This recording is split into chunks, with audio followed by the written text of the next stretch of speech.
हे hi hello दोस्तों, मेरा नाम है कृष्णा और स्वागत है आपका हमारे यूट्यूब चैनल देसी कोडर में। यहाँ आपको कॉम्पिटेटिव प्रोग्रामिंग रिलेटेड क्वेश्चन बहुत ही आसान भाषा में फन के साथ सिखाए जाएंगे। तो वीडियो के अंत तक बने रहें। तो अब शुरू करते हैं।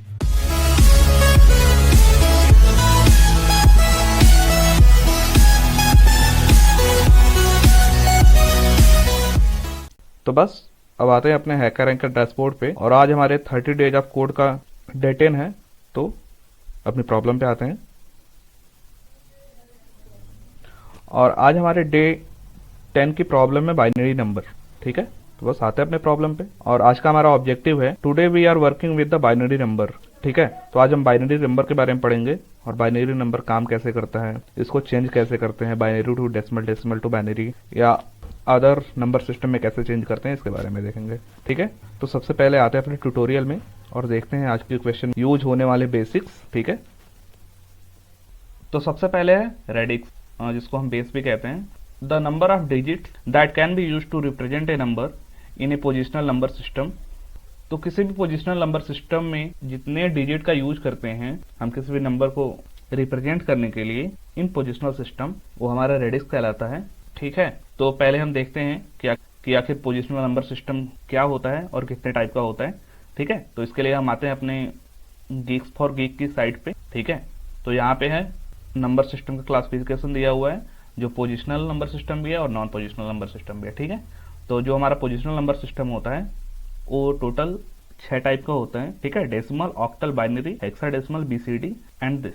ठीक है, तो हमें ज़्यादातर जो स्टार्ट के 4 हैं हमें उन्हीं की जरूरत पड़ती है और हमारे आज के क्वेश्चन में बस 2 की जरूरत है, एक बाइनरी है और एक डेसिमल है। ठीक है, और जिस नंबर सिस्टम का हम डेली लाइफ में यूज करते हैं उसको डेसिमल कहते हैं। तो हमारे रेडिक्स के बारे में लिखा है, इन मैथमेटिक्स ए बेस और a radix is the number of different digit और combination of digit and letter that a system of counting uses to represent a number. तो जो बेस या रेडिक्स वही होता है जो किसी हम नंबर सिस्टम में अपने किसी नंबर को रिप्रेजेंट करने के लिए जितने हम डिजिट का यूज करते हैं और उस नंबर सिस्टम में जितने टोटल डिजिट या नंबर होते हैं उन्हीं को हम बेस या रेडिक्स कहते हैं। जैसे कि जो हमारा डेसिमल नंबर सिस्टम होता है इसमें टोटल 10 डिजिट होते हैं तो उसका रेडिक्स 10 होता है। हमारा जो बाइनरी होता है उसमें केवल 0 और 1 होता है तो इसलिए इसका जो बेस होता है वो 2 होता है। और जो हमारा ऑक्टल सिस्टम होता है उसमें टोटल 0 से लेके 7 तक डिजिट होती है, इसलिए इसका बेस 8 होता है। और जो हमारा हेक्साडेसिमल नंबर सिस्टम होता है उसको रिप्रेजेंट करने के लिए 0 से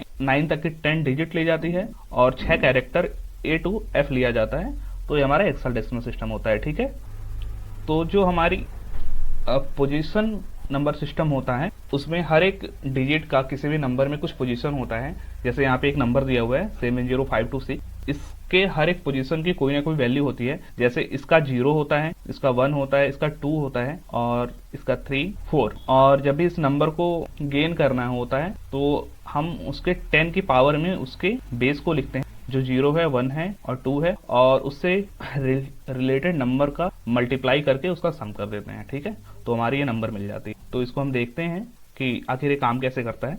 तो फिर से आते हैं वापस अपने ट्यूटोरियल में और देखते हैं जो हमारी पोजीशन वेटेज का कॉन्सेप्ट है वो काम कैसे करता है। तो यहाँ पे हर एक नंबर की जैसे पोजीशन दी हुई थी। ठीक है, यहाँ पे जो 0 की पोजीशन 0 है, 4 की पोजीशन 1 है और 8 की पोजीशन 2 है। ठीक है, और ये डेसिमल नंबर सिस्टम में है तो इसको अलग अलग हम कैसे देख सकते हैं। तो यहाँ पे वही लिखा हुआ है 8 × 10⁻², जो हमारा बेस है और उसके पावर उस पोजीशन की वेटेज। ठीक है, तो 8 की पोजीशन वेट है 2 तो वही है, और जो 4 है और नेक्स्ट उसकी पोजीशन वेटेज है 10⁻1 और नेक्स्ट 0 है उसकी पोजीशन वेटेज है 0। ठीक है, तो उसी मल्टीप्लिकेशन और जो सम होता है वो कुछ ऐसे लिखा हुआ है, इसका मल्टीप्लिकेशन हुआ है 800, नेक्स्ट है 40 और इसका है 0, तो उसी को मिला के 840 हमारा नंबर हो गया। ठीक है, और ऐसे ही कुछ बाइनरी में भी कन्वर्जन होता है, बाइनरी टू डेसिमल कैसे कन्वर्ट करते हैं। ठीक है, तो यहाँ पे भी पोजीशन का ही खेल है। तो सबसे पहले हम हर एक डिजिट की पोजीशन लिखते हैं, तो इसका 0 है, इसका 1 है, इसका 2 है, इसका 3 है। ठीक है, तो उसके बाद इसमें जो बेस होता है हमारा वो 2 होता है। उसके बाद हम अपना मल्टीप्लिकेशन करते हैं। ठीक है, 1:2⁻3 जो हमारी पोजीशन है और जो हमारा बेस है। ठीक है, उसके बाद 0 है तो 0 यहाँ पे लिख दिया, उसके बाद जो हमारा बेस है फिर उसकी पोजीशन को। ठीक है, ऐसे ही यहाँ पे लिख दिया। उसके बाद अब वही मल्टीप्लिकेशन और सम। ठीक है, तो हमारा 11 आ गया जो कि डेसिमल नंबर सिस्टम में है। ठीक है, तो ऐसे होता है बाइनरी टू डेसिमल कन्वर्जन। ठीक है, और नेक्स्ट है डेसिमल टू बाइनरी कन्वर्जन, ठीक है। तो इसको यहाँ से थोड़ा समझना कठिन हो सकता है, इसलिए हम एक अलग वे में पढ़ेंगे इसको, ठीक है। तो इसके लिए आते हैं अपने गेक्स फॉर गीक की साइट पे, ठीक है। यहाँ पे डेसिमल नंबर 17 है और इसका बाइनरी कन्वर्जन दिखाएगा कि आखिर इसको कन्वर्ट कैसे कर। तो ये कुछ डेसिमल, ये कुछ एलसीएम जो हम बचपन में निकालते थे कुछ उस टाइप का होता है, और जो नंबर होता है उसको 2 से डिवाइड करते हैं और टोटल डिवाइड करते हैं कितनी बारी में जा सकता है, और जो उसका रिमाइंडर होता है उसको हम लिख लेते हैं, ठीक है। तो यहाँ पे वही कुछ है, 2 8 जा 16, और उसका जो हमारा एक रिमाइंडर बचेगा उसको यहाँ पे लिख लेते हैं। फिर 2 4 जा 8, इसमें रिमाइंडर को 0 बचा तो 0 लिख लेते हैं। 2 2 जा 4, इस पे फिर रिमाइंडर 0 बचा, उसको यहाँ पे लिख लिया। और 2 1 जा 2, ठीक है, इसका रिमाइंडर 0 बचा तो 0 लिख लेते। अब जो हमारा रिमाइंडर होता है वही हमारा आंसर होता है, लेकिन इसको लिखने का तरीका कुछ अलग होता है। तो जो इसका लिखने का तरीका होता है वो होता है bottom to top and left to right, ठीक है। तो जो हमारा रिमाइंडर बचा है उसको हम बॉटम टू टॉप और लेफ्ट टू राइट में लिखेंगे, ठीक है। तो जो बॉटम से शुरू करके, तो बॉटम 1 0 0 0 1, ठीक है। तो ऐसे शुरू है और लेफ्ट टू राइट लिखा हुआ है, ठीक है। तो फिर वापस आते हैं अपने हैकर रैंक पे। यहाँ पे एक सूडो कोड दिया हुआ है जिससे हमें कुछ आइडिया लगेगा कि हमारा डेसिमल टू बाइनरी लॉजिक काम कैसे करता है। तो यहाँ एक n इंटीजर वैल्यू दी होगी, जो एक वाइल लूप की मदद से हम इसको सॉल्व करेंगे, और एक n इज इक्वल टू 0 लिखा हुआ है, एक कंडीशन है, और जो हमारा n है वो एक इंटीजर दिया होगा, और जो हमारा रिमाइंडर होगा उसको हम मॉड्यूलो 2 की हेल्प से निकालते हैं, ठीक है। और जो n होगा उसके बाद जो नेक्स्ट नंबर बचेगा वो डिवाइड बाई 2 से नंबर उसको ले लेते हैं, और उसको बार बार वाइल लूप चलाते जाते हैं जब तक हमारा सारा रिमाइंडर नहीं निकल जाता है, ठीक है। तो बस वापस आते हैं अपने प्रैक्टिस चैलेंज पे। तो आज का हमारा टास्क है, given a base 10 integer n, convert it to binary base 2, then find and print the base 10 integer denoting the maximum number of consecutive ones in n's binary representation, ठीक है। हमें एक इंटीजर दिया होगा बेस 10, डेसिमल वैल्यू दी होगी जो हम अपने डेली लाइफ में यूज करते हैं, उसको हमें बाइनरी में चेंज कर रहे हैं जो 1 और 0 की फॉर्म में होना चाहिए, और हमें maximum number of consecutive 1 print करना है जो हमारा बाइनरी नंबर में होगा।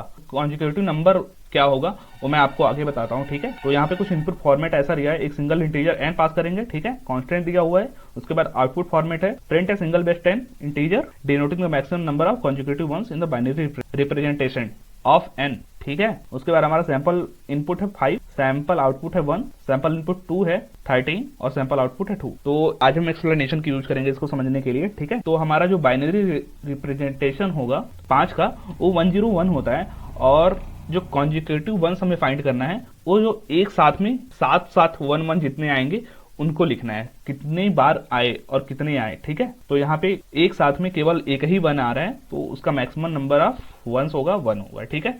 और जो हमारा बाइनरी रिप्रेजेंटेशन होता है 13 का 1101 होता है, और इसमें 2 लगातार 1 आए हैं तो इस मैक्सिमम नंबर ऑफ वंस होगा 2 होगा, ठीक है, जो यहाँ पे 2 बार आए हैं, ठीक है। तो बस आते हैं वापस अपने कोड में और देखते हैं कि आज के हम क्वेश्चन को सॉल्व कैसे करना है। और यहाँ पे कुछ पहले से इंपोर्ट दिया हुआ है, और एक पब्लिक क्लास बनाई है सॉल्यूशन नाम की, एक स्कैनर भी पहले से लिया हुआ है, और यहाँ से हमारा मेन मेथड स्टार्ट होता है, और एक इनपुट पहले से यूजर से लिया जा चुका है, और यहाँ पे डॉट स्क्रिप्ट नाम का रेगुलर एक्सप्रेशन पहले से दिया हुआ है, और यहाँ पे स्कैनर क्लोज है हमारा, ठीक है। तो यहाँ पे लगभग सब कुछ दिया हुआ है पहले से, और बस हमें लॉजिक लगाना है कि हमारा कोड काम कैसे करेगा, ठीक है। तो यहाँ पे कुछ हम पहले से वेरिएबल डिक्लेयर कर रहे हैं यार, जो कि हमारे कोड में आगे यूज होंगे। तो पहला इंट रिमाइंडर नाम का वेरिएबल हम 0 से इनिशियलाइज कर देंगे, ठीक है।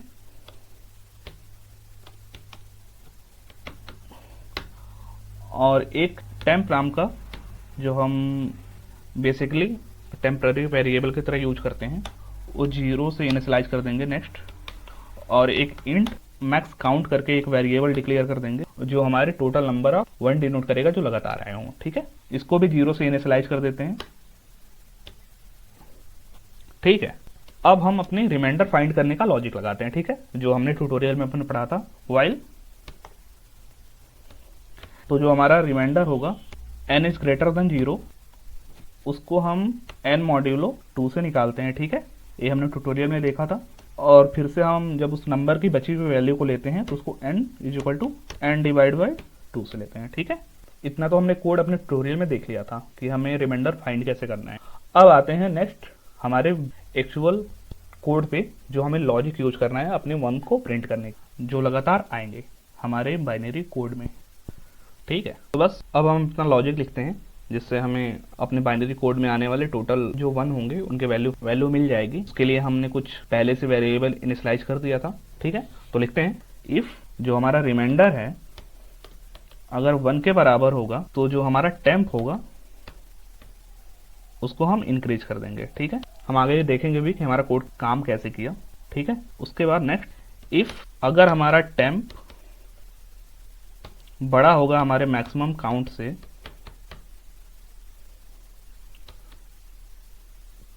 तो हमारी मैक्स काउंट के वैल्यू को हम अपडेट कर देंगे टेम्प से।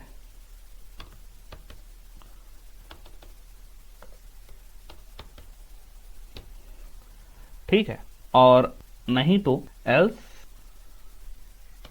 हम टेम्प की वैल्यू 0 कर देंगे। ठीक है, तो बस यही था हमारा कोड। और अब हम अपनी वैल्यू जो कितने हमारे 1 होंगे लगातार उसको प्रिंट कर लेते हैं। तो सिस्टम डॉट आउट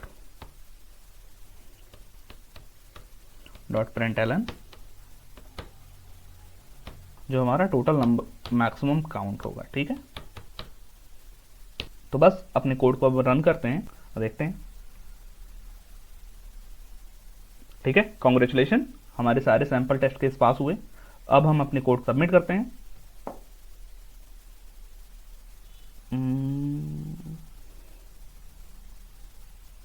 तो हमारा कंपाइलर मैसेज आ गया सक्सेस और डबल कॉन्ग्रेचुलेशन, हमारे सारे टेस्ट केस पास हुए। ठीक है, अब हम वापस आते हैं अपने कोड में और देखते हैं कि हमारा कोड काम कैसे किया।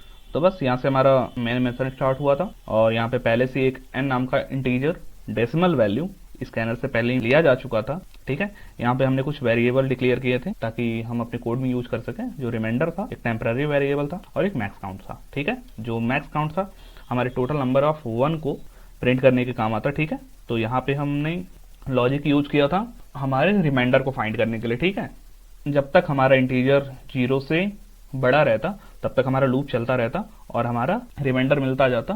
ठीक है, जब तक और रिमाइंडर फाइंड करने के लिए हमने मॉड्यूलो ऑपरेटर का यूज किया था 2 से डिवाइड करके। ठीक है, और उसके बाद हमें फर्दर अपनी वैल्यू डिक्रीज करनी थी, रिड्यूस करनी थी, जिसके लिए हम उसको डिवाइड बाय 2 करते जा रहे थे। ठीक है, अब हमें लॉजिक लगाना था क्योंकि हमें 1 प्रिंट करना था और total maximum number of consecutive 1 जो लगातार आए। ठीक है, उसको प्रिंट करने के लिए हमने एक स्टेटमेंट लगाई इफ अगर हमारा जो रिमाइंडर है अगर 1 के इक्वल है तो हमें अपने जो टेम्पररी वेरिएबल हो उसको फर्दर इंक्रीज कर देना था ताकि हम आगे आने वाले 0 को प्रिंट कर सकें। ठीक है, और फिर से हमने इफ यूज किया अगर हमारा जो टेम्प था वो हमारे मैक्सिमम काउंट से बड़ा था तब हमें हमारा मैक्सिमम काउंट टेम्प से अपडेट कर देना था। ठीक है, जिससे कि हमें आगे आने वाले 1 प्रिंट हो सकें। ठीक है, अगर ऐसा नहीं हुआ था तो हमारे टेम्प को 0 में अपडेट कर दिया। ठीक है, उसके बाद हमने अपना मैक्सिमम काउंट जो कि हमारा जो लगातार 1 आने वाले हैं उनको प्रिंट कर लिया। ठीक है, उसके बाद हमारे टोटल नंबर ऑफ 1 जो थे वो वैल्यू हमें मिली। तो बस यही था आज का। तो बस आज की क्लास हम यहीं पे समाप्त करते हैं। अगर आपको हमारी वीडियो अच्छी लगी हो तो हमारे चैनल देसी कोडर को सब्सक्राइब करें और हमारे वीडियो को लाइक करें और अपने दोस्तों क्लासमेट जो भी कोडिंग सीखना चाहते हैं या जिनकी इच्छा है कॉम्पिटिटिव कोडिंग से रिलेटेड क्वेश्चन करने की तो उनके बीच में डेफिनेटली ज़्यादा से ज़्यादा शेयर करें। अगर आपके पास हमारे वीडियो से रिलेटेड कोई सुझाव हो तो हमारे कमेंट बॉक्स में जरूर शेयर करें। फिर मिलते हैं नेक्स्ट वीडियो में एक नई प्रॉब्लम के साथ और एक नई मस्ती के साथ। तब तक के लिए bye, keep learning, keep coding. धन्यवाद।